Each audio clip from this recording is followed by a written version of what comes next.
Hello and welcome to Deft and Dorky. We're going to talk about Dungeons and Dragons. Yes, How's it going? it's going well. All right. I apologize to all watchers and listeners. I am on a laptop and I'm using He's on a AirPods. laptop with AirPods. It's great. It probably sounds like not very good. Like a not very good thing. Today we are talking about world building. Building a world. So the first, I guess, topic / question is how much do you incorporate? Because you do Strahd, which is a pre-written. You It need a is. group for that. How much world building is there for you in that? Um, for me, and the other thing too is that I'm a fairly new dungeon master, Mm-hmm. um, so not a tremendous amount. Like I am taking a lot of the themes and running with them, and when they're like there's been a couple times where we've done a couple one shots, and so I have not wanted to do content specific to the module, and so I've borrowed from other horror genres or like Van Richten's Guide to Ravenloft and like kind of come up with my own stuff. Mm-hmm. I've altered a few things as well, but a lot of it is either true to the module or like intentionally in opposition to it. So, for example, like in the module, like I don't know why. I don't know if it just makes it easier to lean into the horror themes. But in the module it says that like the locals within that region are mostly human. Like a lot of the fantasy creatures and races, well known to D&D are not a part of Barovia and Strahd. Mm-hmm. And so I've been like, well, screw that. That's lame. Like also like I don't know. It just feels weird, you know? Yeah. Um, so, and like there's some, economy elements. Like it uses Electrum Oh. regularly, and Electrum is always like money with Strahd's face on it. And I've like, okay, they're only going to get like, I want to make it like this secret currency where it's just like John Wick style. Like, oh, you have one of those coins, then you can do a lot of shit with that coin, you know? Okay. So, but yeah, I guess in one way, there is one element, like all of my players give me a backstory. And so I had to incorporate elements from their worlds into it to make it interesting. Okay. So So I suppose, yeah, yeah. Anyway, okay. Um. Well, then moving out of pre-writtens, what do you think? How would you start world building for your own campaign? Where would you start? I like to start with like narratives, themes, and stories. Like how I guess narratives and stories are very similar. But like I think if I were doing my own homebrew campaign, like I would start with like what's the story that I want to tell? Okay. And I think I would build my world around that. You know what I mean? Like I have this idea for a homebrew campaign, and I think the first thing it started with was kind of this idea of like a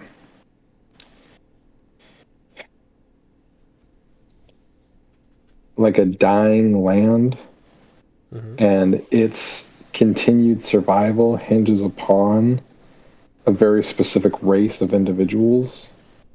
And it's not like specific to like, oh, humans or whatever, but like this, powerful adventurers that are able to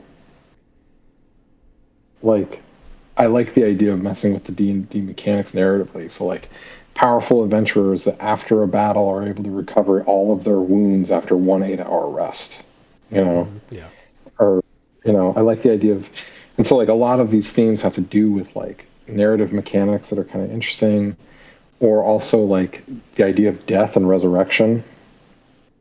And so like these powerful adventurers can die repeatedly and come back to life.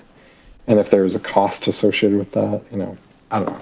So like for me, it would start with that, and then it's just like, okay, what enables those adventures? Like, why are they special versus other people? And like, what is causing this land to be like? Where's the conflict? You know what I mean? Like, what's the driving action for it? Okay. And like, that means that I've got to come up with some reason, you know, whether it's a fairy tale, whether it's a fantasy setting, whether it's a horror thing, or like some, like what kind of thing is doing that and moving it forward. And then from there, like who are the notable players involved in this history or modern day? How do they get kind of enabled to do the things that they're going to do? And then I think I would go kind of at that point, once I've got those pieces in place, I think that I would start to develop like the world in the sense of like world building, you know? Mm-hmm. Like where are the geographical locations that I think would be cool and tie into this idea of like the land is dying. So that means that there's going to be certain places that are like really doing okay, and then other places that are really like fetid and falling apart. So, but I've also never built a world / done my own homebrew. So this is probably a better question for you, sir. Like, how do you do it? Because you have fleshed out. We're in our second campaign, and there was a mini campaign in the middle there too, where you have like fleshed out this world, and frankly, universe. Maybe I don't know. As a So player, I don't know how they're connected yet. yeah, with with the first campaign, but well, with both of them, the way I started, uh, well, I guess there's like multiple sort of angles to start from. So like you said, I have some like things in mind that I want, like story elements or themes that I want to have happen. But I guess I really start with, I go to like a world generator, like there's one on Donjon, and I just like hit generate over and over again until I see something I like. And then once I see something I like, I'm like, okay, I look at it.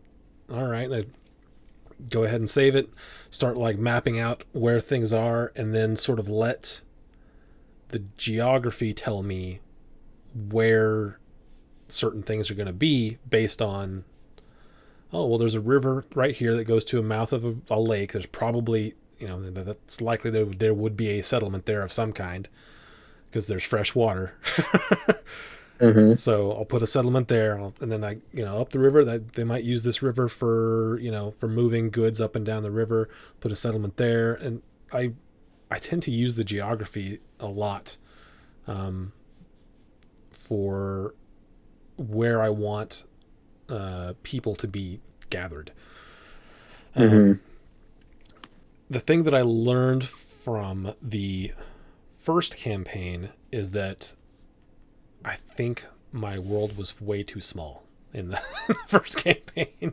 Now, Really? that doesn't necessarily mean that I need to make a bigger world so much as that I need to flesh out more of the smaller parts. Because in the first campaign, you guys basically circumnavigated the globe, and there was very little mystery by the end of it.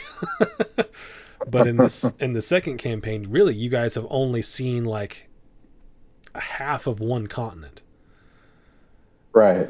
So, and whenever I did the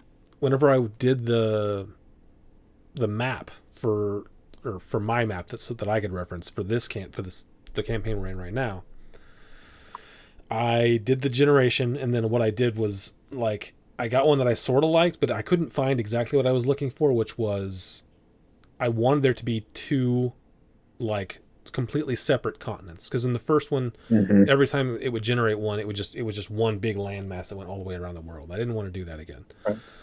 So I found one that had like close to two continents, and then I did like took it into Photoshop and edited in more water and Right. carved it to be more like what I wanted. And then aside from that, I took it and basically, so the map that it generated for me had two continents with some islands, and then I was like, okay, but not on this thing that it's given me. There's a whole nother section, like an archipelago, that is in between these two continents on the other side. So I've got that Right. one's more in my brain than it is anywhere else. But you guys haven't seen that, so it doesn't really matter. Um, but I do like to use the geography to sort of help determine the the culture of a place. Like the Ledric Sea was a big deal for like how the cities around this thing interact with each other. So I was like, okay, there's going to be, several cities on this sea, and someone, was going to take the opportunity to make money off of transporting things from each of these cities daily, which is where you get Ledric liners. And I'm like, okay, so Hmm. that's where that happens. And then the lock systems in Bloomshire is sort of how Bloomshire got put on the map. Um, because before then, everything sort of had to come, if they wanted to get into the sea, they had to come from the west, uh, which means that Bloomshire just sort of gets the leftovers because they're all the way on the east side of the river. Then they make the lock Right. system, the Bloomshire Canal, which suddenly makes them, it makes it a little bit shorter to go from the other continent to Orteith. So that makes Bloomshire bigger. And that's just, it's, for me, it's very, I look at a thing and say, oh, okay, well, if this, why?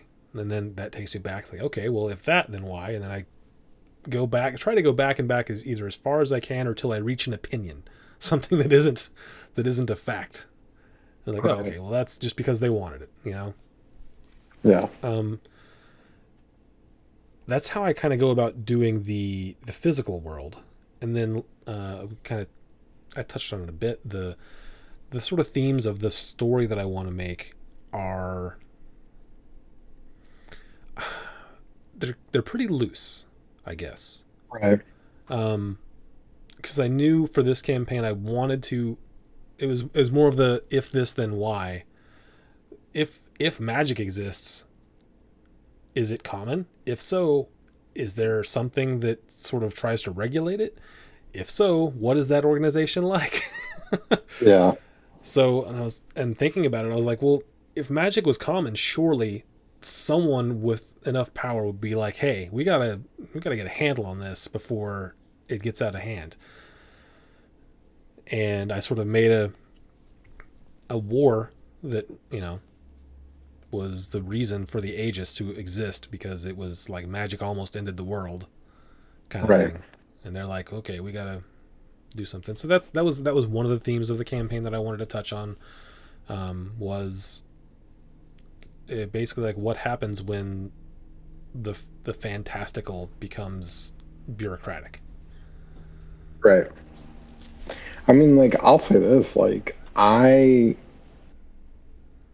feel like those two things, like the tight control over magic, the magically bureaucratic system that we're in, Mm-hmm. and then the nature of the continent being like almost like 80% sea, Mm-hmm. like those two elements like were heavily influential in the character that I made. Because like one, my character is subverting that bureaucracy through smuggling, and two is doing it via nautical means. Like I love that I made this kind of nautical themed character. I didn't dip into, I didn't dip into like the nautical themed subclasses that exist, but uh, it feels like core to the person. Yeah. And so it was kind of cool to have like, oh, there's this world that exists. I want to be a part of it. So, which I think speaks to like how if you can develop a world, I think, hopefully your players are invested in it. Like I want to make one or two or three or more characters for this world. Mm-hmm. Um, and I think if you can kind of create a cohesive vision and deliver that to your players and kind of anchor it with like you gave us not like a huge lore dump document, but like, hey, here are like four or five like really important things that you guys will regularly encounter. Like I think the first thing you let off with was the Aegis. Yeah. It's like magic is highly regulated, and this is how it works. And then like you gave us I think picture of a map, and it's just like right there. Like I can already like envision, you know, like you said, like you had like a okay, a lot of these cities are on this ocean. It's very convenient. Yeah, the idea being it was sort of taken from like Mediterranean area was the idea. Yeah, I like leaned into that super hard. So I like you didn't give us a huge. You gave us a very minor history. You gave us the map. You gave us like the nature of the government. I don't think you gave us much more than that. And that was like more than enough to run with it. Like it wasn't like overwhelmingly massive, you know. Yeah. You gave us a little bit of culture because it's just like, yeah, you know, they have handball, you know.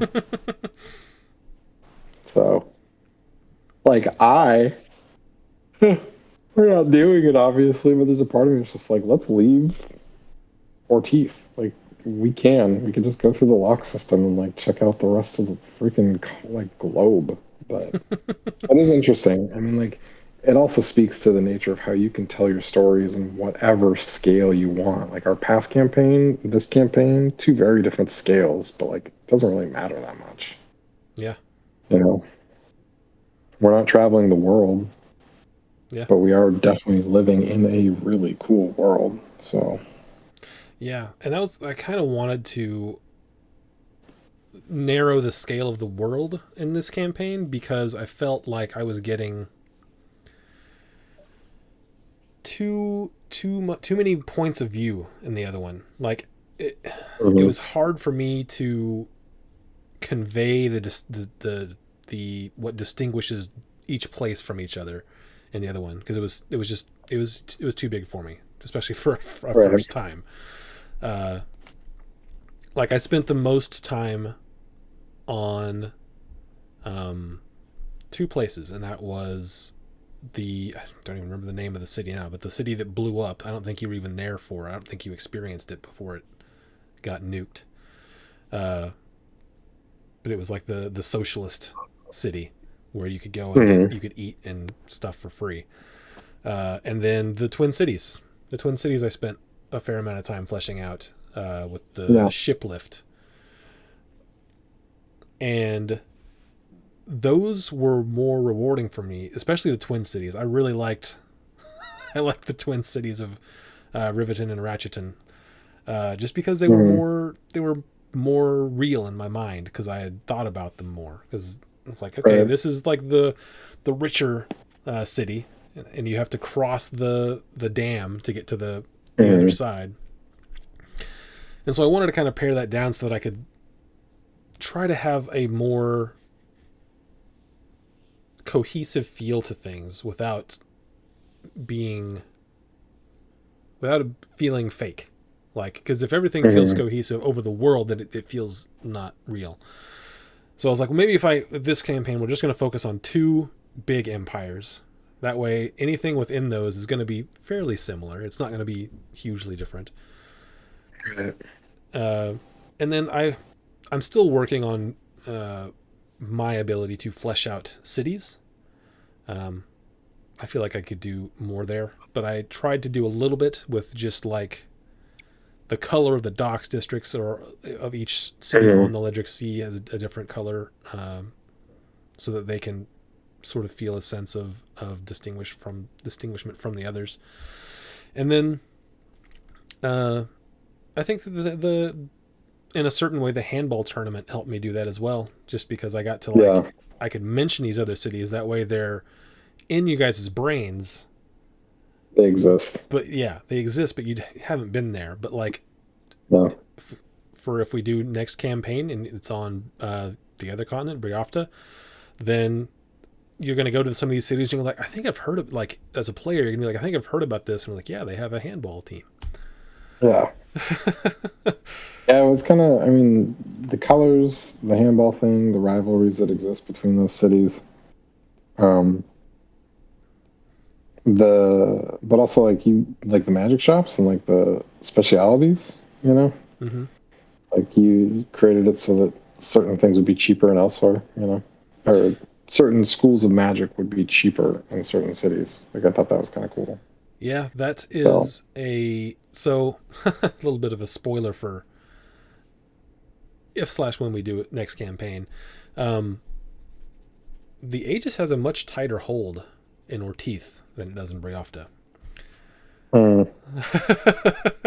And that's largely to do with the interesting. fact that, yeah, if for some reason, if you guys were to ever go to Briofta in this campaign, you would have noticed a big difference in the way that the Aegis operates outside of Ortith, and Yeah, that's because the Aegis was started in Ortith for a specific Ortithan region and reason. yeah, So that's and they don't want, they have no reason to tell everyone, oh, we don't do that much in Briofta.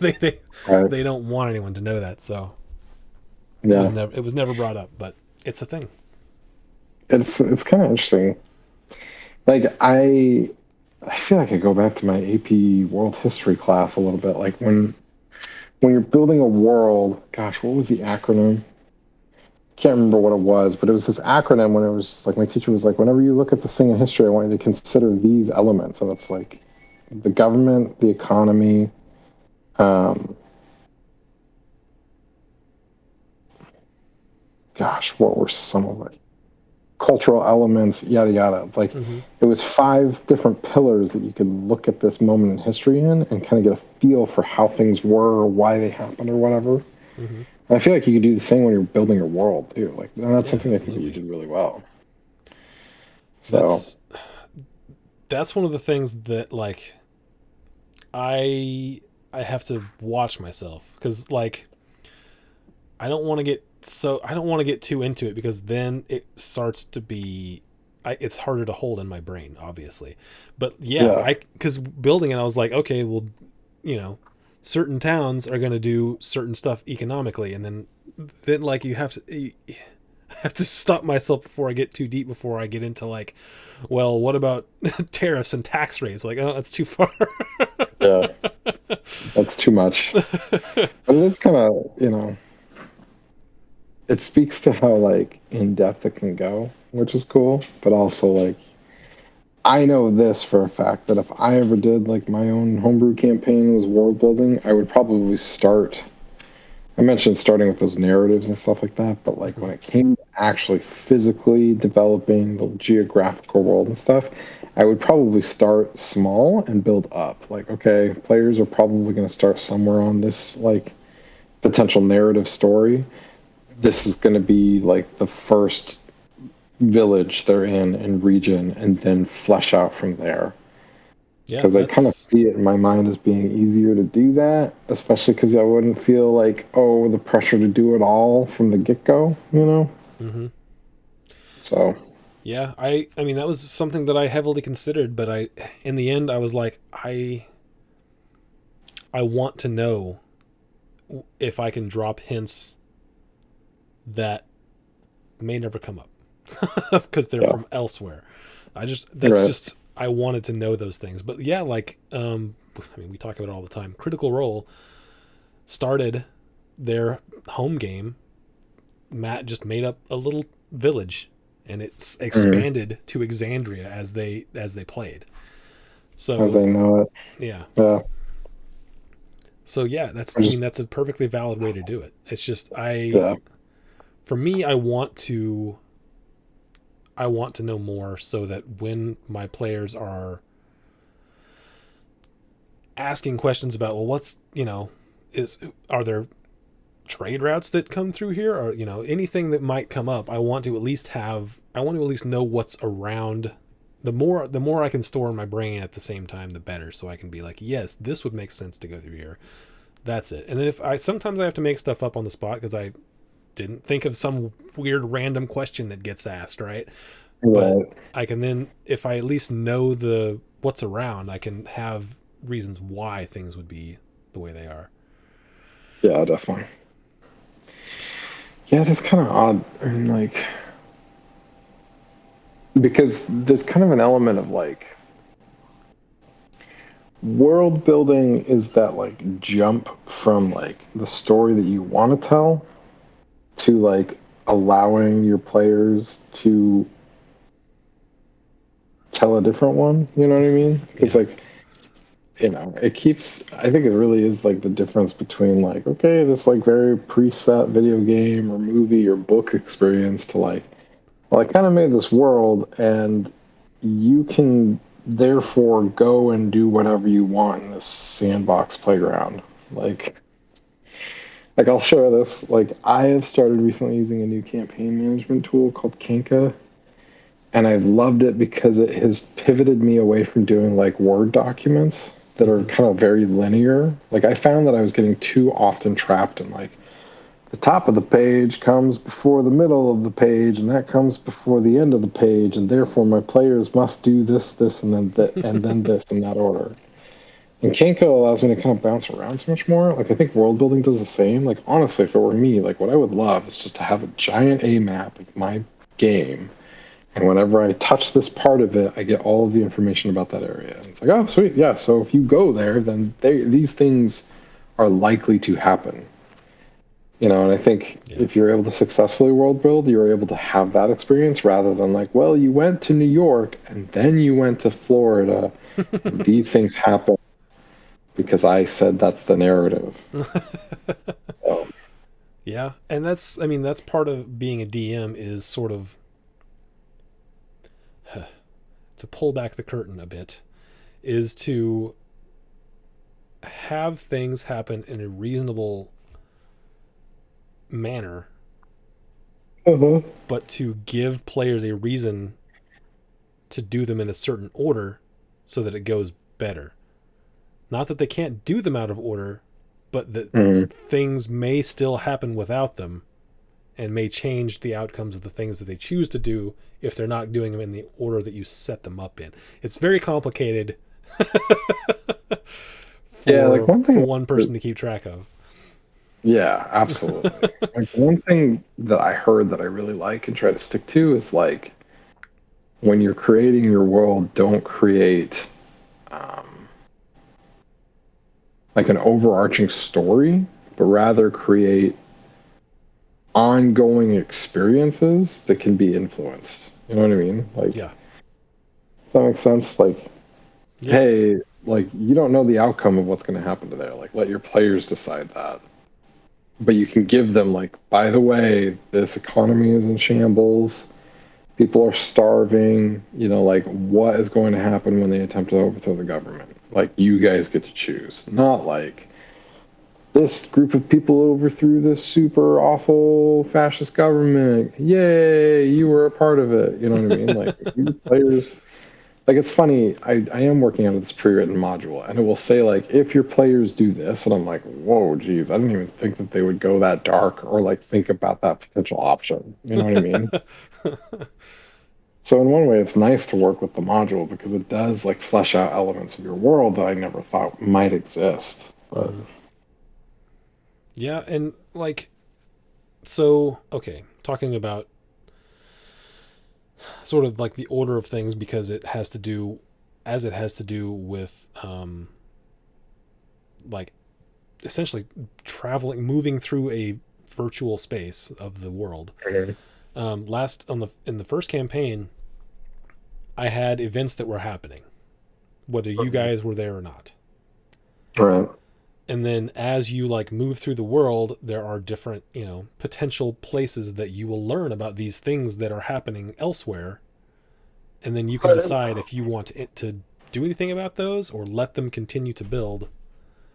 And the more they build, the more threatening they are to you guys, essentially. Yeah. And I mean, I don't know if that's the best way to do it, um, but I feel like it works. Yeah. So, I mean, I remember very vividly at the end of last campaign, there was a moment where we like toppled over like a critical bad guy, but not like the final boss. And you were like, hey, he's got this stuff on him. You could choose to do it. But there, it was like we either loot him and attune to the items that we got, or we like forego that and go fight the thing now. And it was like a good thing in my mind that we went and fought the thing now because it enabled us to like prevent the destruction that was going to happen or whatever. yeah, I remember So that. If you guys had sat to like attune to those items, You would have seen something like basically fly out of the mountain and head towards the Twin Cities, and it's Yeah. going to explode them. We could have been responsible for the nukes Yeah, that blew up the it would town. have. It Yeah, would have given. If exactly. you had stopped, you would have given. You would have given her time to blow up another city. Which I love that. I think it just kind of speaks like you're building this. You want to build these worlds that are like living and breathing, right? And will continue to move on without the players. You know, Hmm. I think that's important. So you Yeah, just did your map via Don John, right?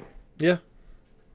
Okay. And then I have to go in. I did the first one just as is, but the second one I edited quite a bit Hmm. because it doesn't like to give you continents. It just likes to give you one mega continent.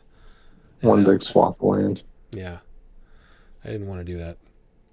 And even with the first one, I added an island. I don't remember if you were there for that or not. The island where all the Tabaxi were from. That Yeah, wasn't that that wasn't was. there. I wasn't there for it, but that I heard about it. That's also where you gave everybody like 300 platinum or something like that. Yeah, yeah. The Yeah. Empire was exploiting the Tabaxi to mine a platinum mine, so that to fund their war effort. Hmm. And the party like got on one of the boats that was going back, and they were like, what's in these crates?" And I was like, it's a bunch of platinum ore." Great cash, homie. Yep. And they took it. And I was like, Um, that's what was there. yeah, absolutely. What, like, was there anything that inspired you to go with the direction that you've gone in these campaigns, like with what you've created? I mean, thematically, yes. The first campaign was it varied from this, but it was originally the emperor was was almost allegorical to Trump, and Nice. and the BBEG was initially, it like I said, it varied, but initially it was supposed to be allegorical to Putin. And Nice. There you go. because at the time that was like, yeah, Putin's pulling the strings for Trump, and I was like, cool, let's go with that. We got this emperor guy who seems like he's in charge, but he's not. He's being told what Nice. to do by someone else. Yeah. Oh, man. But yeah, thematically, A lot of I like like real to. life. Yeah.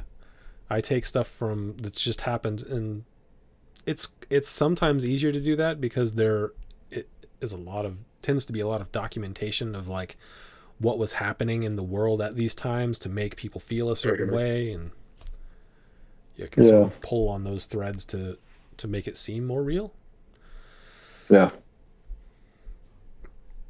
That's interesting. That's cool. That's cool. Um, Um, go ahead. I was just gonna say There you're gonna say something. I don't remember if there was any. I don't think there was any real life sort of allegory for the Aegis. Mm. That came. That was inspired by the Cobalt Soul from Critical Role, Oh yeah. which is a global organization that is in charge. Like their big deal is like knowledge, knowing stuff. And I was Right. like, cool. Let's have that be magic. Is the stuff that they want to know. Right. So I mean, that was the inspiration for it. Yeah. But you kind of ran with that and twisted it a little bit, right? Like from Yeah, what I understand. Yeah. yeah. The Cobalt Soul. I mean, of course, we don't know everything that Matt knows, but the Cobalt Soul seems to be. I mean, there are with individual exceptions, but it seems to be the organization is still seems benevolent, whereas Right. the Aegis is much more murky. Right.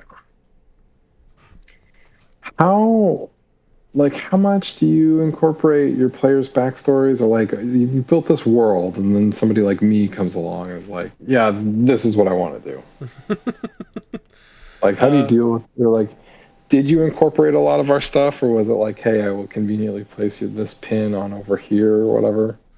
it was very similar to the way I do initial world building. Is you tell me what you want, and then I will look at geographically and see where it makes sense. And I actually Right. I like world building from that place, Hmm. because I want, like, ideally I would like to have a player be like, I'm from this town, and then I'll be like, okay, you tell me what's cool about that town. You tell me what you like to do in that town. You tell me, like, what does, what is it, what do the tourists do in that town versus what do the locals do? That kind of Right. stuff is very fun, not only because it means that not all spaces are filtered through me, which can become Right. monotonous, or one dimensional, but also it gives the player like a sense of, yeah, this is my town. Like, Hmm. I'm from here. What are you talking about? Which I think is cool. I like that feeling whenever I go to Right. as a player. If I go to a place where I grew up and be like, let me show you the cool stuff. Yeah, absolutely. Yeah, it was kind of fun to like have that in this campaign too. Just kind of make this awful tragic situation happen in this strange place. Have you ever utilized any of like the random, aside from like Don John to make your physical space? But have you ever like utilized some of the randomly generated kind of elements, like the DMG? It's just like, hey, I'm gonna build my world or build my dungeon or whatever, and I'm just gonna roll dice to figure it out. I have not. Or like even I've looked at them, but I want everything. I want to know the reasons for everything right, so much that I don't like using those random. Like, they're fine for as an inspiration or a place to start. yeah, But I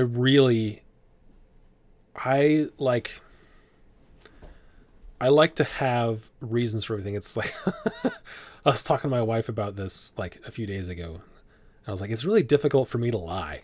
And she was like, what? Why? It's like, because I have to then go back and see, well, if this is true, this lie is true, then that means that this also would have to be true. And it's like a whole web that I have to build before I can start.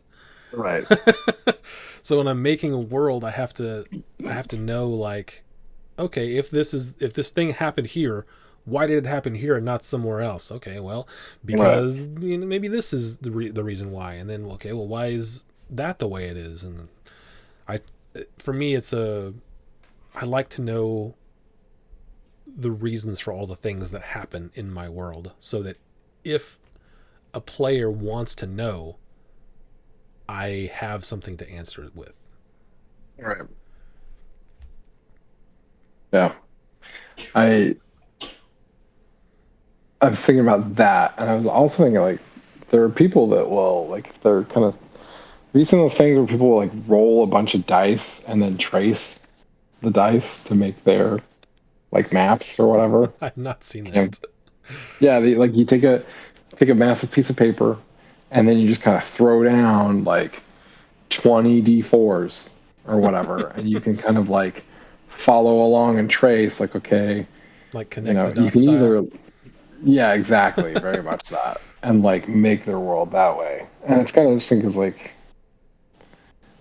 I'm trying to think of who does it that I know. There's a YouTuber that does that regularly, and I can't remember who they are. But I always thought that was kind of interesting to be like, okay, I'm a little bit stuck right now. This might be a good exercise in like flexing my brain, you know? Because with yours, like, you've got this huge freaking sea in the middle of our continent. Like, nautical themes are going to be prevalent in the way of life amongst these people. Mm-hmm. Because, like, all of them have the sea there, Yeah. you know? So, Yeah, and I did want to touch on the way that Michael did his last one, because he actually developed essentially a game that I think he sells it. Uh, and the way we did the world building for the campaign we're doing now is he got himself and each player, and he took, like, we all jumped into, I think we used Roll20 for it, but you could use whatever. Got a big, like, canvas and sectioned it out for, I think there was 6 of us, I think. So we cut it up into 6 equal pieces, and then each yeah. of us, like, draws a landmass only within our borders, right? and Oh, really? then so, like they can go up to the border so that the player that is controlling that next section can like they can be the same landmass. Right. And then like he went in and he was you like we like rolled dice and we're like what's the governing body, like what empire resides Mm. here, and then you would make it up, and then okay what's their like banner look like, what's their like give them an animal and colors, and then we rolled another dice and like maybe it was what is the local god, what are they the god of, and it was Yeah. really cool, and it gives the players a sense of ownership about the world, um and it's Because you're like working pretty rolling well. Yeah. dice to determine a lot of them, right? Yeah, I mean you're rolling dice to determine sort of what it is you're going to determine, and then you just make it Mm. up. Yeah. Um, but yeah, it was cool. I liked doing it that way. Um, I don't know. I still like. I just enjoy the world building process for myself, so I kind of keep it to myself Yeah. for a lot Yeah. of it. But Well, it's tough too because you can't share everything. yeah, and Like, like that is definitely one aspect of it that it's like, well, I made this whole section of the world, but I can't know everything about it. Otherwise, right. there's less game. All right. Yeah, you've got to have something in place. But there is like a fine line, like you mentioned earlier too, like between over preparing and under preparing. So, Yeah. Yeah. When you guys go into a new town, like, there's a tax here for adventurers. And you're like, oh, is really? that something that What do happens? they do with that? Well, let me tell you how your tax dollars are spent. Is that something that happened? No, I'm just saying I it's don't, I something think, okay, like, potentially could happen. it It's just could. like, yeah. It could happen, yeah. Yeah. Yeah, that'd be lame. Or it could be actually really cool. If we had to like fight to get it all back, Yeah. that'd be kind of cool. So, That could be the like of a theme of of an area. It's like right, they don't really like adventurers. They think they're, hoity-toity or too powerful or whatever, so they tax them. right. They bring trouble. Yeah. We didn't have any problems till adventurers showed up. Mm. I. It's the whole like superhero supervillain, which came first. Yeah. I'm trying to look up that acronym. Just like a quick cursory glance. Hmm. Um, Oh, can't find it.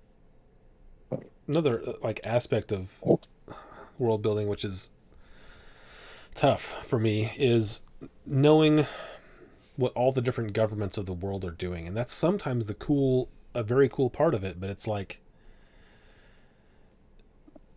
it's tough because you don't want necessarily for a you know uh, international war to be right. to affect what your overall story is, unless it's a big part of your story. Yeah. But also, like, how realistic is it that the entire world is at peace all the time? Like, Yeah. I don't know. It's not. I mean, campaign two was for most of it was in the middle of a war of Critical Role, Yeah. which was like kind of an interesting backdrop. I actually really liked that. Mm-hmm. Um, but it is yeah, Yeah, and we've talked about that before. It's like, yeah, that's super cool, but what does a group of adventurers do in a war besides become right. mercenaries? Yep, exactly. Yeah, yeah. It's funny. Strahd is such an isolated region Mm-hmm. that like that's part of the point is that it like kind of fits within a larger subset of regions, but it's the premise of the campaign is that you're there and you're stuck there. You know, you can't get out. Yeah. So, which is kind of interesting to think about. So, Yeah, and that's one way of sort of being able to like really flesh out a smaller area, right? Because you know they're not Right. leaving, so Yeah. you can really get into more of those details. Whereas I feel like if it's yeah, you can go wherever, then a lot of those details sort of get left out because they're Hmm. probably not going to get seen anyway. I think this is where you can use like random encounters and descriptions to kind of really help flesh out your world. Like for example, in my campaign, they're on the go. They've got like a 5 day journey in front of them, and I'm like, I can really elicit powerful images and give them an idea of the world that they're in these travel moments. Like you can always do that, but like especially in those travel moments, I think it's important to like incorporate like, yeah, this could have happened or that could be there, or like, oh, you walk through this kind of scenario or whatever. So Mm-hmm. Yeah, and like using random encounter tables is kind of that's like I feel like one of the best uses for them is to just describe what you're going to run into in a given area. yeah, man, I still have to flesh out my random encounter table for my party because some of the ones that come in the pre-written is like this is kind of lame. So but, anyway, yeah, Yeah. I have to. Is there anything more that you wanted to speak to world building about? Uh, man, nothing. Maybe nothing I can think of right off the top of my head. I think we covered a lot of it. I guess. Yeah, Um. Yeah. As always, it can be a conversation with your players. Like, do they actually want to yeah, contribute to the world building process? Um. If not, that's fine. I think yeah. that the at least my goal for world building is to I said that weird world building is to make a world in which the players are excited to explore. Yeah, absolutely, So absolutely. if I can do that, if a player's like, yes, I want to go to that area because I've heard cool stuff about it, Right. then that's winning at world building for me. Sometimes you have to ask your players, like, hey, what kind of world do you want to play into, and Yeah. adapt your world to that if that's something you really want to have matter. Yep. Like, I'll tell you this. I mean, like, there is the area that my character from the last campaign was from is in our current one, right? Yes. But it's not in Ortiz. Is it not? Or maybe it is. Oh, okay. I don't know. I don't remember. It's so it wasn't so I used a lot of the stuff that you gave me from your backstory in campaign 1. It is not Hmm. exactly the same as what you gave me. But it Right. was heavily inspired by that. Yeah, that's cool. So um yeah, it's I mean in your backstory you gave me Nethalon as That's right. one That's of the right. That's right. places. So I used that and gave it a very similar vibe to what Oh, I interpreted from your backstory from campaign 1. that was so cool. Yeah, Mm. there's definitely a tie-in between the worlds. You guys, there was a chance in this campaign that you saw it, but you didn't. Oh, yeah. Saw the tie-in or saw that specific space? Saw the tie-in. Yeah. Yeah, I look very much forward to our post-campaign wrap up because it's like I got questions. So, yeah. Yeah, good stuff. All right. I yeah. I mean, unless there's anything else, yeah. I This feels like a topic that I'm kind of thin on just because I have never really built worlds. Well, let me I ask you have this a then: yeah. what what is satisfactory to you for exploring a world?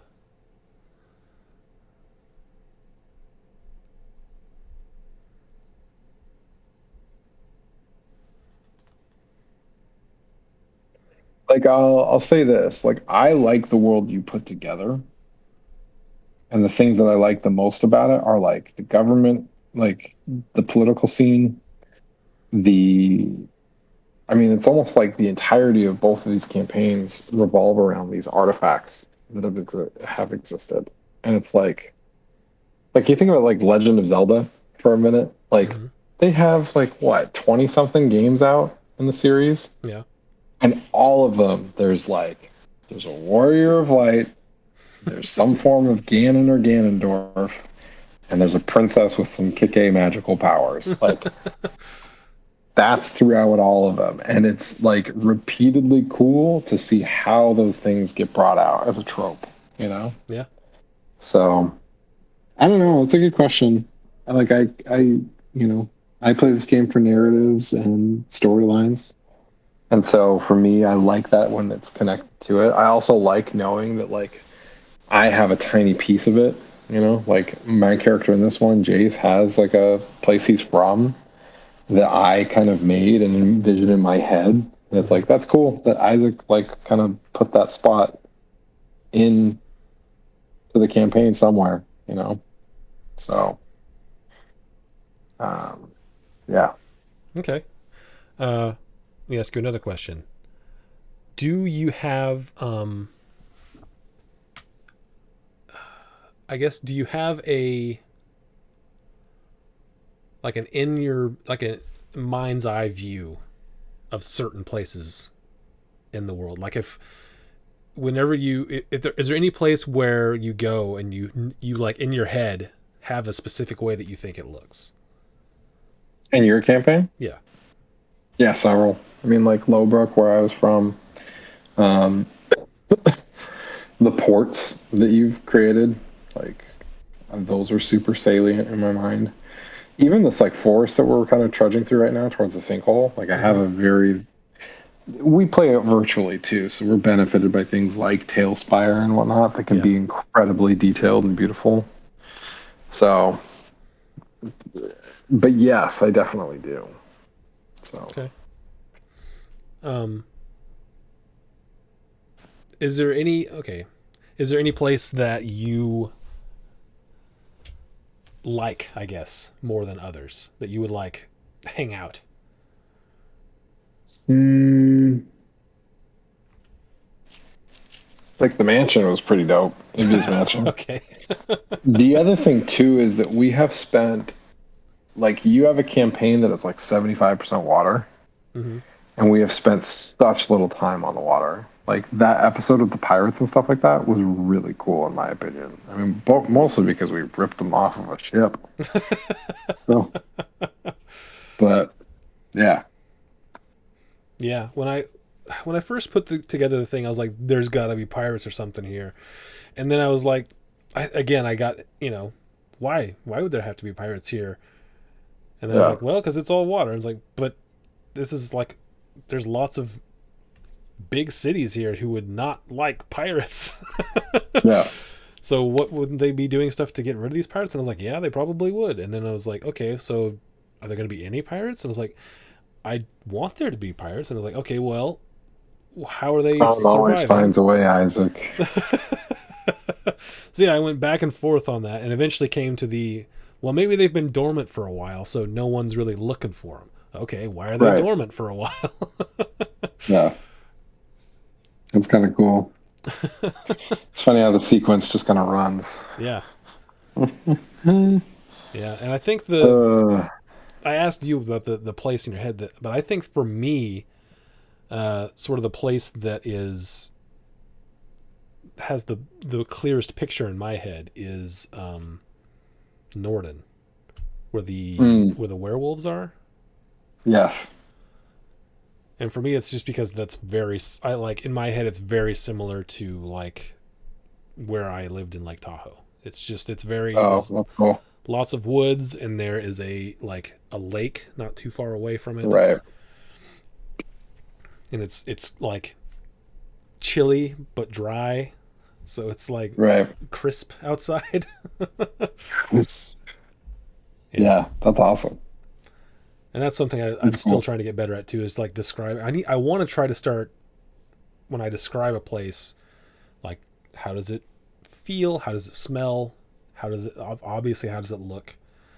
But like Right. describing those places better is something that I'm trying to do.